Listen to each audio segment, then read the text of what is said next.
I'm 31 years old, and I was in the middle of presenting cybersecurity protocols to the board of directors when my phone buzzed against my leg. It was Thursday afternoon, 3:15 p.m. exactly, and I couldn't check it because I was explaining why our Fortune 500 company needed to invest $2.3 million in advanced threat detection systems. This presentation was make or break for my quarterly performance as senior IT security architect. 6 months of research, 3 all-nighters, and my professional reputation riding on convincing 12 executives that digital security wasn't optional anymore. The CFO had already questioned whether we really needed all this expensive computer stuff when a good firewall should be enough. I was mid-sentence about advanced persistent threats when that buzz hit my pocket. Professional discipline kept me focused, but something about the timing felt wrong. Ashley knew about this presentation. She knew how critical it was for my career trajectory. She wouldn't interrupt unless it was genuinely urgent. When the board finally called a 15-minute recess at 4:30, I grabbed my phone with sweaty palms. Not a text from Ashley, an email notification from HR. Emergency contact update required. Employee separation notice. My stomach dropped to my shoes. I opened it and felt my blood turn to ice water. The subject line was clinical, corporate, devastating. Marital status change. Cameron Mitchell. Immediate action required.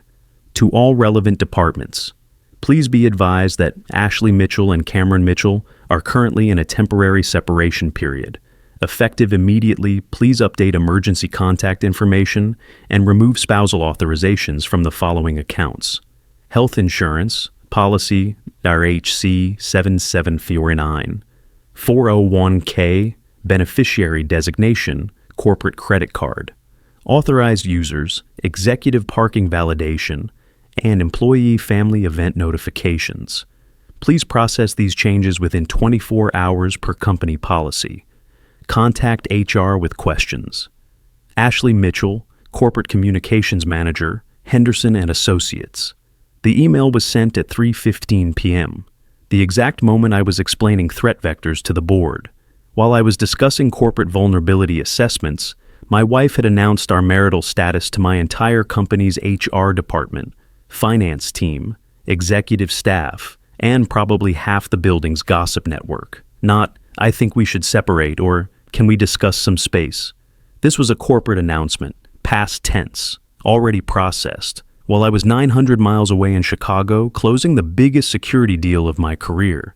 I read it 3 more times, each pass making it worse. She'd CC'd everyone who mattered professionally, my direct supervisor, his boss, the CFO who was sitting across from me in that boardroom, the head of HR who'd probably already started updating systems, the benefits administrator who now knew my personal business before I did.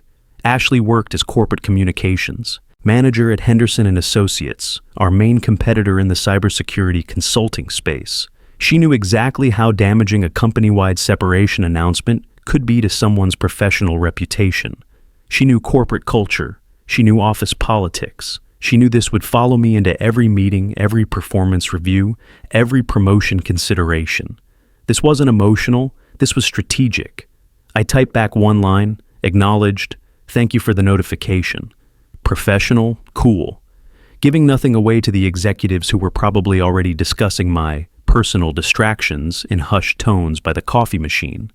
Then I walked to the hotel bar, ordered a double Jameson, and started thinking like the cybersecurity professional I am. When someone compromises your system, you don't get emotional, you don't panic.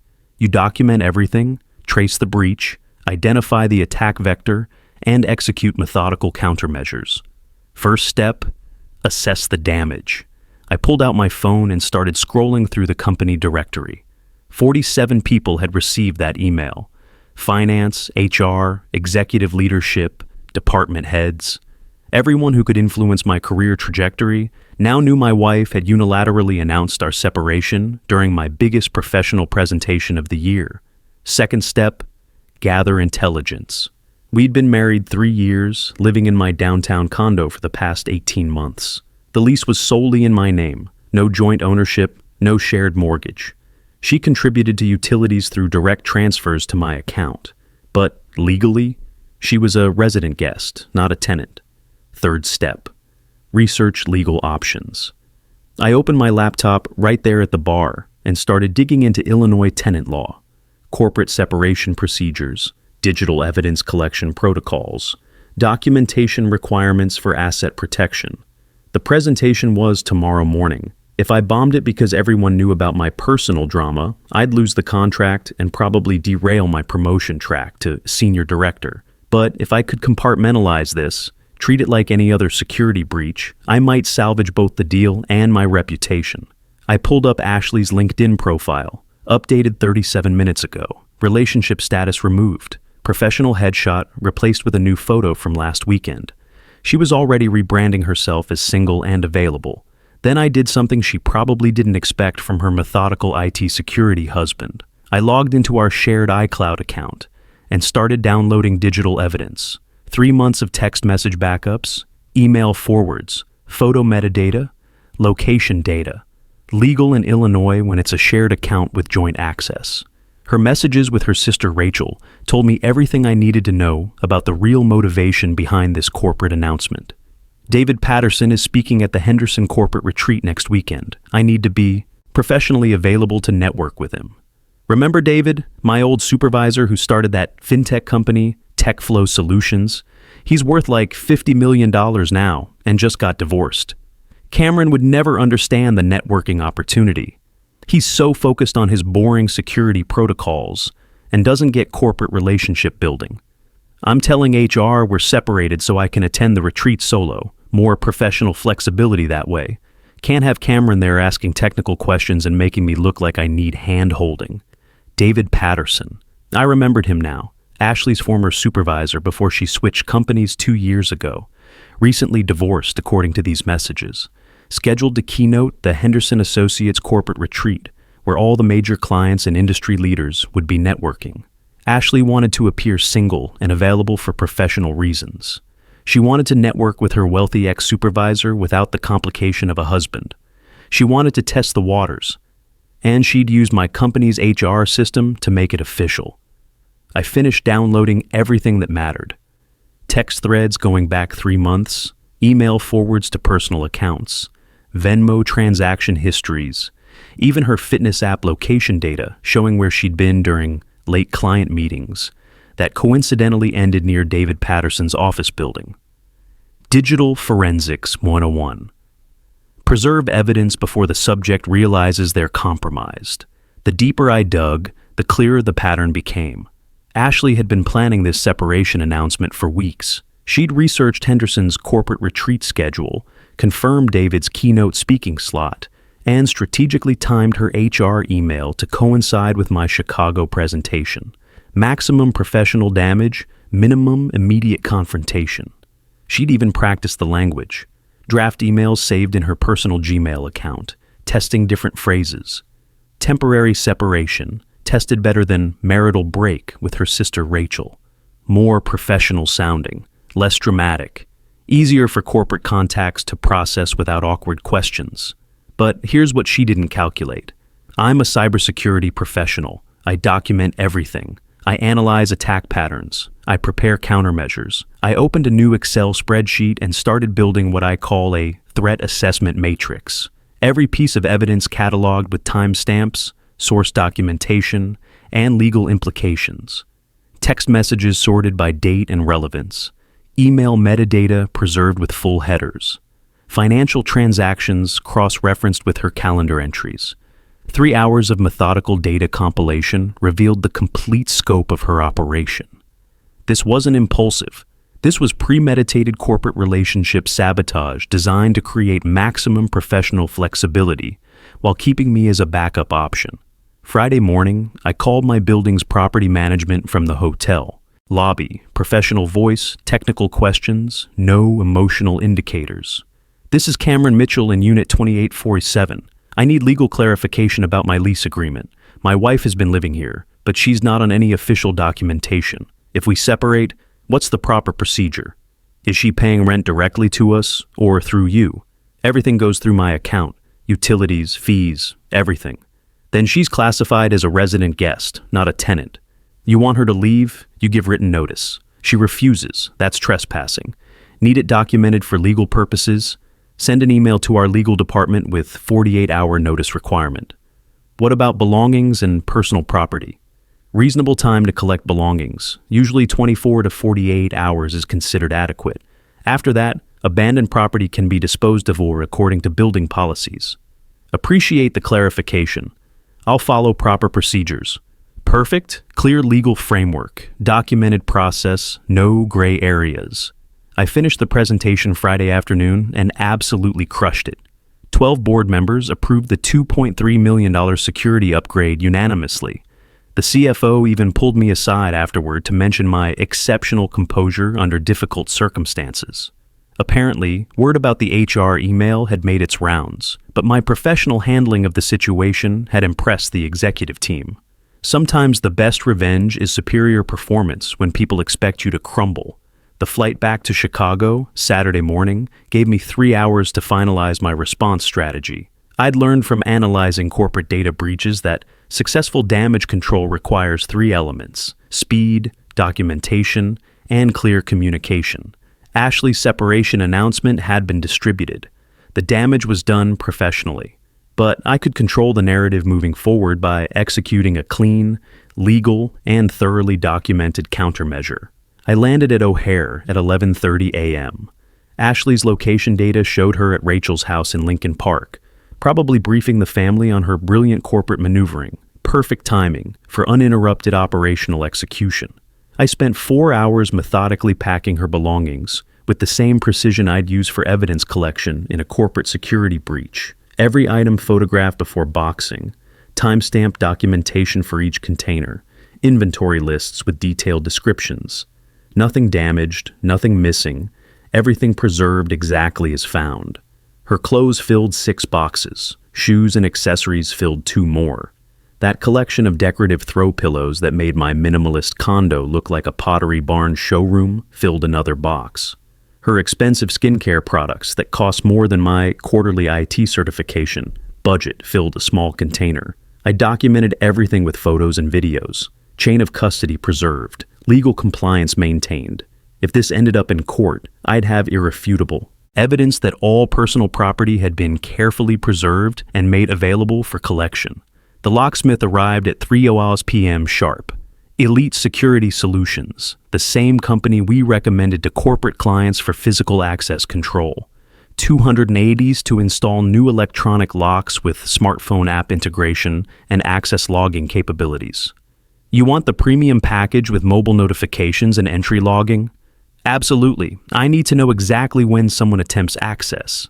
Now I'd have digital evidence of any unauthorized entry attempts, timestamps, failed access codes, security camera integration, professional-grade documentation for any legal proceedings. Saturday evening, I sat in my reclaimed living space reviewing the day's operational success. All belongings packed and documented, legal framework established and documented, security systems upgraded and tested, digital evidence preserved and organized. My phone showed Ashley's location still at Rachel's house, probably planning her corporate retreat networking strategy, rehearsing conversations with David Patterson, perhaps shopping for new professional attire that projected the right, recently separated but thriving image. I ordered Thai food from my favorite place that Ashley always complained was too spicy and unsophisticated. Watched Netflix on my 75-inch TV without someone critiquing my antisocial viewing habits and demanding we watch reality TV shows about people renovating houses. For the first time in months, my home felt like my space instead of a compromise between my preferences and someone else's Pinterest board aesthetic. The smart lock app notification came at 8:47 p.m. Access denied, invalid key code attempted. She was home. I heard her key scraping in the electronic lock, then repeated attempts with increasing frustration. The app showed 3 failed access attempts in 30 seconds, then pounding on the door. "Cameron, something's wrong with the lock. The electronic system isn't reading my key." I opened the door, but left the security chain engaged. Standard protocol when dealing with unauthorized access attempts. "Oh, thank God," she said, relief washing over her face. "The system must be malfunctioning. My key won't register." I had the locks upgraded to electronic access control. She blinked, then smiled like I'd made some kind of technical joke she didn't quite understand. What? Why would you install new locks without telling me? You announced our separation to my entire company. I'm implementing new security protocols. The smile vanished instantly. Her face went through several expressions before settling on confused anger. What are you talking about? We're not separated. I meant temporary space to figure things out. Professional space. You know how stressful the Henderson account has been. Cool, I figured it out during your temporary space announcement. We're permanently done. You can't just... That's not how marriage works. You don't get to make unilateral decisions about our relationship. I pulled out my phone and showed her a screenshot of the HR email she'd sent. You announced a unilateral decision about our marital status to my company's executive team. I'm announcing a unilateral decision about our living arrangements. Seems proportional to me. Her face flushed red as she read her own words. This is insane. Let me in so we can talk like adults. Nothing to discuss. Your belongings are boxed up inside. You can collect them now, or I'll have building management deliver them to Rachel's place tomorrow. My belongings? I live here. You resided here. You're not on the lease. You never signed any legal documentation. According to building management, you're classified as a resident guest who's being asked to leave. You can't kick me out. I have rights. I've been paying utilities for 18 months. I pulled out my phone again and showed her the email from property management I'd received 2 hours earlier. Actually, I can. Building legal department confirmed it. You're a resident guest, not a tenant. Utilities don't establish tenancy when there's no lease agreement or direct rent payments to the landlord. Ashley stared at the legal documentation, actually speechless for about 10 seconds. Then she tried a different approach. This is because of the separation announcement? Are you serious right now? David Patterson is speaking at the Henderson retreat next weekend. I need to network professionally without personal complications. Right. You wanted to appear available to your wealthy ex-supervisor. Got it. I said separated, not divorced. There's a huge difference. Not anymore. I've already initiated divorce proceedings. Illinois is a no-fault state. Should be finalized in 120 days. She stared at me like I'd just announced I was joining a cult. You filed for divorce without discussing it with me? You announced our separation without discussing it with me. I'm just following your established communication protocol. She tried tears next, but they looked calculated rather than genuine. Baby, please. I'm under enormous pressure with this Henderson client presentation. David's company might partner with us. This could make my entire career. I just needed professional flexibility. Take all the professional flexibility you want as a divorced woman. Your belongings are right inside the door. You can't throw away 3 years of marriage over this. I'm not throwing anything away. You made a strategic decision to publicly announce our separation for professional networking advantages. I'm making a strategic decision to make it legally permanent. I started to close the door, but she put her hand against it. Wait, can we at least discuss the retreat situation? You're supposed to help me with the security protocols for the Henderson presentation. You know all their technical requirements. My eyebrows shot up. What? I was your planned technical consultant? Yes, you were going to walk me through their cybersecurity framework, help me understand their infrastructure needs, make sure I ask the right questions. Were you planning to introduce me as your husband or your separated technical consultant? Silence. That's what I thought. Find your own technical consultant. There are plenty of freelancers who specialize in corporate cybersecurity presentations. This will ruin my Henderson presentation. Not my problem anymore. You prioritize networking with David Patterson over our marriage. Now you get to handle your career independently. This is incredibly selfish, she said, her voice getting louder. After everything I've done for your career advancement. Like what exactly? She opened her mouth, then closed it, then opened it again. I supported you through the certification programs. I attended company events. I helped you practice presentations. You complained about my study schedule, skipped half the company events, and criticized my presentation style as too technical and boring. Try again. More silence. Time's up. Everyone leaves now. Or I'm calling building security.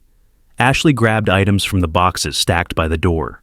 At the threshold, she turned back one final time. You'll regret this. When you're alone and miserable, you'll realize what you gave up. Maybe. But I won't be wondering if my wife is making major life decisions without consulting me. That uncertainty was worse than being alone. I was trying to advance our financial situation. David's company could have meant consulting contracts for both of us. You were trying to see if your ex-supervisor was interested in you first. When that didn't work out, I'd be the safe backup option. That's cruel. It's accurate. Have a good evening, Ashley. I closed the door and engaged both locks plus the security chain. The app logged her departure at 9:23 p.m. My phone exploded with messages immediately. Ashley had clearly called in reinforcements. Rachel, what's going on? Ashley called me crying. She says you locked her out over a work email. Ashley's mom. Young man, I think we need to discuss this situation. My daughter says you threw her out over a miscommunication. Ashley, 43 messages alternating between apologetic and furious. We need to talk. You're overreacting. I meant space, not divorce. This is unfair. You're being emotionally abusive. My therapist will hear about this. I can't believe you changed the locks while I was helping Rachel plan the retreat logistics. I turned off my phone, ordered sushi delivery, and spent the evening setting up my home office exactly how I wanted it. No more compromise between my functional workspace needs and Ashley's aesthetic preferences about softening the technical atmosphere. Sunday morning, I turned my phone back on to 47 additional messages. I responded, only to Ashley's mom with professional courtesy. She announced our separation to my company's executive team without consulting me. I made it permanent. She collected all belongings last night. Please respect this decision. Her mom responded within minutes. That's not what Ashley told me. She said you kicked her out with no warning over a simple HR notification. I forwarded her the original email with full headers and timestamps. Here's the simple HR notification sent to my entire professional network during a board presentation. Radio silence for 3 hours. Then, she was stressed about the Henderson presentation. You couldn't be understanding for 1 week. She could have discussed stress management strategies with me instead of announcing our separation to 47 corporate professionals. Communication works better than public relations campaigns. Around noon, building security called my intercom. Mr. Mitchell, there are 3 women here saying they need access to your unit to collect belongings. I'm not expecting anyone. The resident guest collected all belongings yesterday evening. Please have them leave. They are claiming tenant rights and saying you're illegally withholding property. She's not on the lease. I have documented evidence. Please escort them from the building according to trespassing protocols. 20 minutes later, text from Ashley using Rachel's phone. Building security escorted us out. This is harassment and illegal eviction. It's trespassing prevention. You collected everything yesterday. Building management confirmed proper procedures were followed. I need my Northwestern alumni sweatshirt and my presentation materials for Monday.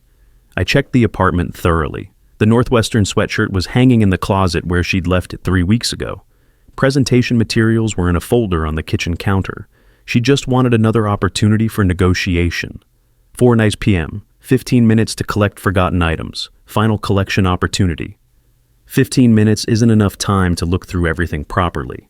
Then arrive at 3:45, still 15 minutes total. You're being completely unreasonable about this. 3:45 or the items go to Goodwill donation. Your choice. She arrived at 3:42 with Rachel, their mom, and someone I didn't recognize. Full intervention squad assembled. I opened the door and positioned myself to call building security if the situation escalated beyond civil property collection. The stranger spoke first. I'm Jennifer Walsh, family attorney. We need to discuss the illegal eviction procedures and property withholding. Nothing illegal occurred. She's not a tenant. Building management confirmed all procedures were followed. You have 12 minutes to collect items. Rachel tried emotional manipulation. You're punishing her for one mistake during an incredibly stressful period. 10 minutes now. Ashley emerged from the bedroom, carrying the sweatshirt and folder. See, this is what I meant. You packed carelessly and missed important things. 8 minutes remaining for any additional forgotten items. The lawyer attempted intimidation. My client has established residency through utility payments and extended cohabitation. This eviction violates Illinois tenant protection statutes. I handed her the building management legal opinion I'd requested Friday. Your client was classified as a resident guest, not a tenant. No lease agreement, no direct rent payments, no tenancy established. Would you like building legal department's contact information to discuss their determination? She read the document, frowning. This doesn't address potential common law marriage claims or financial partnership considerations. Illinois abolished common law marriage in 1905. Financial partnership ended when she announced our separation to corporate executives. Would you like the divorce paperwork filing numbers? Ashley's mom made one final attempt. The Henderson presentation is tomorrow morning. Can you postpone this drama until after her career obligation? She prioritized her career networking above our marriage. I'm prioritizing legal clarity above her career convenience. Seems proportional. You're supposed to help her with technical consulting for the presentation. That was conditional on being her husband. I'm not providing professional services to my ex-wife. This will ruin her Henderson opportunity. Her separation announcement already handled that. I'm just following through on her decision. Time's up. Everyone leaves now. Ashley grabbed her remaining items. At the door, she made one final desperate play. Fine. You want honesty? David's company is worth $50 million. If I could position myself professionally with him, it could set up consulting opportunities for both of us. I was thinking about our financial future. You were thinking about testing whether your wealthy ex-supervisor was still interested in you. When that didn't work out, I'd be the safe backup plan. That's not... God, you're so cruel. I'm being accurate. Have a professional presentation tomorrow, Ashley. They all left. I engaged every lock and security protocol. Tuesday morning, David Patterson called me directly. Cameron, we need to talk about yesterday. What happened yesterday? Ashley showed up at my office building, trying to schedule a pre-presentation technical consultation. Security had to escort her out when she refused to leave the lobby. Sounds like a professional problem. She was telling people we were developing a business relationship and you were providing technical support remotely. My assistant had to clarify that none of that was accurate. Definitely not accurate. Look, I need you to know I had zero interest in whatever networking strategy she had planned. Jennifer and I got remarried last month. We're expecting our first child. Congratulations. But here's what's interesting. My company actually needs a senior cybersecurity consultant, someone who understands corporate architecture and can work independently. $180K base plus equity participation. Interested? Now that was genuinely interesting.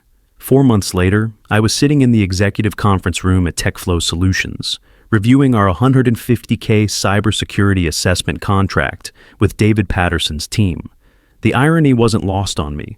I'd landed the exact consulting opportunity Ashley had tried to manipulate her way into. Cameron, your threat analysis saved us from a potential 7-figure breach, David said, sliding the contract extension across the table.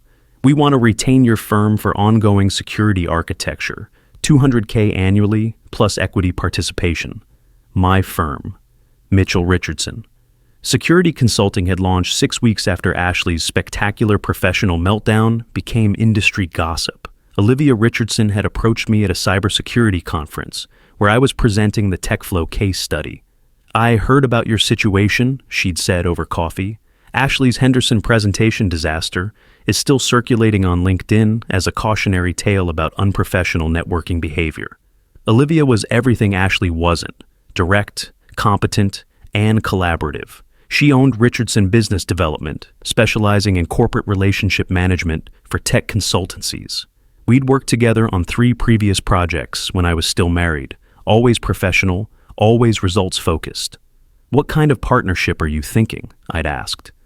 The kind where major decisions get discussed before announcements get made, she'd replied with a knowing smile.